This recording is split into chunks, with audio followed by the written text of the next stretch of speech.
ನಮಸ್ಕಾರ ರೀ ಎಲ್ಲರಿಗೂ. ಕುಕ್ ವಿತ್ ಸೌಮ್ಯ ಚಾನಲ್ಗೆ ತಮ್ಮೆಲ್ಲರಿಗೂ ಪ್ರೀತಿಯ ಸ್ವಾಗತ. ಇವತ್ತಿನ ಸ್ಪೆಷಲ್ ರೆಸಿಪಿ ನಮ್ಮ ಉತ್ತರ ಕರ್ನಾಟಕದ ಸ್ಪೆಷಲ್ ಸಾಂಪ್ರದಾಯಿಕ ರೆಸಿಪಿ ಒಳಗೆ ಒಂದಾಗಿರುವಂತಹ ಜೋಳದ ಮಸಾಲೆ ಮುದ್ದೆ. ಇದು ಆರೋಗ್ಯಕ್ಕೆ ಅಗದಿ ಚಲೋ ರೀ. ಬರೀ ಹಂಗಾದ್ರೆ ಮಧ್ಯಾಹ್ನದ ಊಟಕ್ಕೆ ಇದನ್ನು ಯಾವ ರೀತಿ ಮಾಡೋದು ಅಂತ ನೋಡೋಣ. ಮೊದಲಿಗೆ ಒಂದು ಪ್ಯಾನ್ಗೆ ಒಂದು ದೊಡ್ಡ ಚಮಚದಷ್ಟು ತುಪ್ಪ ಸೇರಿಸ್ಕೊಳತೈತಿ. ನೀವು ತುಪ್ಪ ಬೇಡ ಅಂದ್ರೆ ನಾರ್ಮಲ್ ಆಯಿಲ್ ಕೂಡ ಸೇರಿಸ್ಕೋಬೋದು. ಹಂಗೆ ತುಪ್ಪಕ್ಕಾದ್ಮೇಲೆ ಅರ್ಧ ಚಮಚದಷ್ಟು ಸಾಸಿವೆ ಚಿಟಪಟ ಆದಮೇಲೆ ಅರ್ಧ ಚಮಚದಷ್ಟು ಜೀರಿಗೆ, ಹಂಗೆ ಒಂದು ದೊಡ್ಡ ಸೈಜ್ ಉಳ್ಳಾಗಡ್ಡಿನ ಸಣ್ಣದಾಗಿ ಕಟ್ ಮಾಡಿ ಇಟ್ಕೊಂಡಿತ್ತು ಅದನ್ನು ಕೂಡ ಸೇರಿಸ್ಕೊಳತೈತಿ. ಅದಾದ್ಮೇಲೆ ನೋಡ್ರಿ ಒಂದು ಎಸಳು ಕರಿಬೇವನ್ನ ಸೇರಿಸ್ಕೊಳತೈತಿ. ಉಳ್ಳಾಗಡ್ಡಿನ ಲೈಟಾಗಿ ಫ್ರೈ ಮಾಡ್ಕೋಬೇಕು. ಡಯಟ್ ಮಾಡೋರ್ಗಂತೂ ಅಗದಿ ಬೆಸ್ಟ್ ಅಂತ ಹೇಳ್ಬೋದು ರೀ ಈ ಜೋಳದ ಮಸಾಲೆ ಮುದ್ದೆ. ಈಗ ಒಂದು 3 ಹಸಿಮೆಣ್ಸಿನ್ಕಾಯಿನ ಸಣ್ಣದಾಗಿ ಕಟ್ ಮಾಡಿಕೊಂಡು ಸೇರಿಸ್ಕೊಳತ್ತಿ. ಖಾರ ಜಾಸ್ತಿ ಬೇಕು ಅಂದರೆ ನೀವು ಇನ್ನೂ ಜಾಸ್ತಿ ಹಸಿಮೆಣ್ಸಿನ್ಕಾಯಿನ ಸೇರಿಸ್ಕೋಬೋದು. ಅದಾದಮೇಲೆ ಒಂದು ದೊಡ್ಡ ಸೈಜ್ ಟೊಮ್ಯಾಟೊನ ಸಣ್ಣದಾಗಿ ಕಟ್ ಮಾಡಿಕೊಂಡು ಸೇರಿಸ್ಕೊಳತ್ತಿ. ಈಗ ಅರ್ಧ ಚಮಚದಷ್ಟು ಅರಿಶಿನ, ಆಮೇಲೆ 1 ಚಮಚದಷ್ಟು ಸಕ್ಕರೆ ಸೇರಿಸ್ಕೊಳತ್ತಿ. ಅದಾದಮೇಲೆ ಲೈಟಾಗಿ ಫ್ರೈ ಮಾಡ್ಕೋಬೇಕ್ರಿ ಎಲ್ಲ ಇಂಗ್ರೀಡಿಯೆಂಟ್ಸ್ನು ಟೊಮ್ಯಾಟೊ ಸಾಫ್ಟ್ ಆಗೋವರೆಗೂ. ನೀವು ಇದನ್ನು ಬೆಳಗಿನ ನಾಷ್ಟಕ್ಕೆ, ಮಧ್ಯಾಹ್ನ ಊಟಕ್ಕೆ, ರಾತ್ರಿ ಊಟಕ್ಕೆ ಯಾವಾಗ ಬೇಕಾದರೂ ಮಾಡ್ಕೋಬೋದು ರೀ. ಅಗದಿ ಆರೋಗ್ಯಕ್ಕೆ ಚಲೋ ಅಂತ ಹೇಳ್ಬೋದು.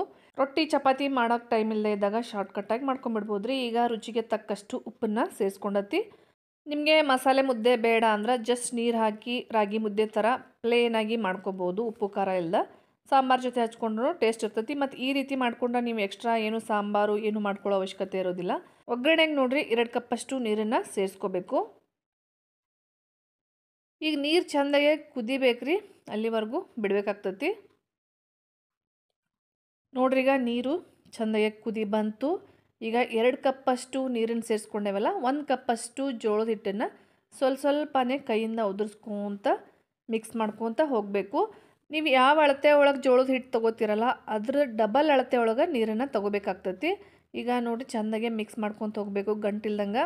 ಜೋಳದ ಮುದ್ದೆ ಮಾಡೋದೇನು ದೊಡ್ಡ ಕಷ್ಟ ಅಲ್ರಿ, ಪಟ್ ಅಂತ ಮಾಡ್ಕೊಂಬಿಡ್ಬೋದು. ನೋಡ್ರಿಗ ಚೆಂದಾಗೆ ಈ ರೀತಿ ಒಂದು ಕೈಯಿಂದ ಹಿಟ್ಟು ಹಾಕಬೇಕು, 1 ಚಮಚದಿಂದ ಈ ರೀತಿ ತಿರುಗಿಸ್ಕೊಂತ ಇರಬೇಕು. ಲಾಸ್ಟಲ್ಲಿ ಒಂಚೂರು ಜಾಸ್ತಿ ಹಿಟ್ಟು ಹಾಕಿನ ತಿರುಗಿಸ್ಕೊಂಡ್ರೂ ನಡಿತೈತಿ. ಸ್ಟಾರ್ಟಿಂಗಲ್ಲಿ ಮಾತ್ರ ಸ್ವಲ್ಪನೇ ಹಿಟ್ಟು ಹಾಕಿ ತಿರುಗಿಸ್ಕೊಂತ ಇರಬೇಕು. ನೋಡಿರಿ ಈ ರೀತಿ ಚೆಂದಾಗೆ ಒಂದು ರೌಂಡ್ ಮಿಕ್ಸ್ ಮಾಡ್ಕೋಬೇಕು. ನೀರಿನ ಅಳತೆ ಕೂಡ ಪರ್ಫೆಕ್ಟಾಗಿ ಐತಿ.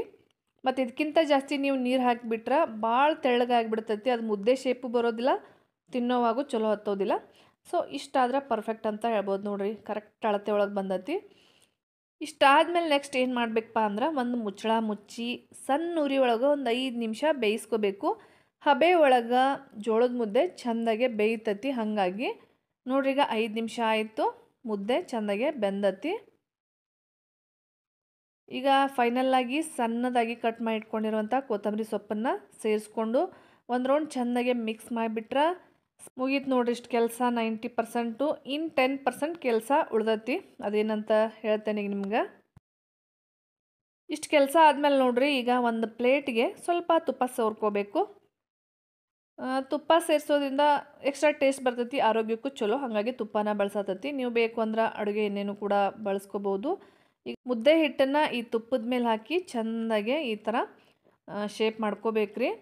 ಹಿಟ್ಟು ಬಿಸಿ ಇರೋದ್ರಿಂದ ಸ್ವಲ್ಪ ಕೈಗೆ ನೀರು ಸೋರ್ಕೊಂಡು ಈ ಥರ ಶೇಪ್ ಮಾಡ್ಕೊಳ್ಳೋದು ಒಳ್ಳೆಯದು. ನೋಡಿರಿ ಈ ಥರ ಪರ್ಫೆಕ್ಟಾಗಿ ಬರತೈತಿ. ಇದಕ್ಕಿಂತ ನೀರು ಕಮ್ಮಿ ಆದರೂ ಚಲೋ ಬರೋದಿಲ್ಲ, ಇದಕ್ಕಿಂತ ನೀರು ಜಾಸ್ತಿ ಆದ್ರೂ ಶೇಪ್ ಕರೆಕ್ಟಾಗಿ ಬರೋಂಗಿಲ್ಲ. ಸೊ ನೋಡಿಕೊಂಡು ಈ ಥರ ತಟ್ಕೊಂಬಿಟ್ರೆ ಬಿಸಿ ಬಿಸಿ ಜೋಳದ ಮುದ್ದೆ ರೆಡಿ ಆದಂಗೆ ನೋಡಿರಿ. ಮಸಾಲೆ ಮುದ್ದೆ ಒಳಗನ ಎಲ್ಲ ಮಸಾಲೆ ಇರೋದ್ರಿಂದ ನೀವು ಎಕ್ಸ್ಟ್ರಾ ಏನು ಸಾಂಬಾರು ಹಚ್ಕೊಂಡು ತಿನ್ನೋ ಅವಶ್ಯಕತೆ ಇಲ್ಲ. ಜಸ್ಟ್ ತುಪ್ಪದ ಜೊತೆ ಹಚ್ಕೊಂಡು ತಿಂದ್ಬಿಟ್ರಂತೂ ಅಗದಿ ಬೆಸ್ಟ್ ಟೇಸ್ಟ್ ಇರ್ತೈತಿ. ನೋಡಿದ್ರಲ್ಲ ಸ್ನೇಹಿತರೆ, ಇವತ್ತಿನ ಸ್ಪೆಷಲ್ ಮಧ್ಯಾಹ್ನದ ಊಟಕ್ಕೆ ಬಿಸಿ ಬಿಸಿ ಮಸಾಲೆ ಜೋಳದ ಮುದ್ದೆ ಹೆಂಗೆ ಮಾಡೋದು ಅಂತ, ಅದು ಕೂಡ ಉತ್ತರ ಕರ್ನಾಟಕದ ಸ್ಟೈಲ್ದಾಗ. ನೀವು ಕೂಡ ಇದೇ ಥರ ಟ್ರೈ ಮಾಡಿರಿ. ಹಂಗೆ ಇಷ್ಟ ಆದ್ರೆ ಲೈಕ್ ಮಾಡಿರಿ, ಶೇರ್ ಮಾಡಿರಿ, ಸಬ್ಸ್ಕ್ರೈಬ್ ಮಾಡ್ಕೋರಿ.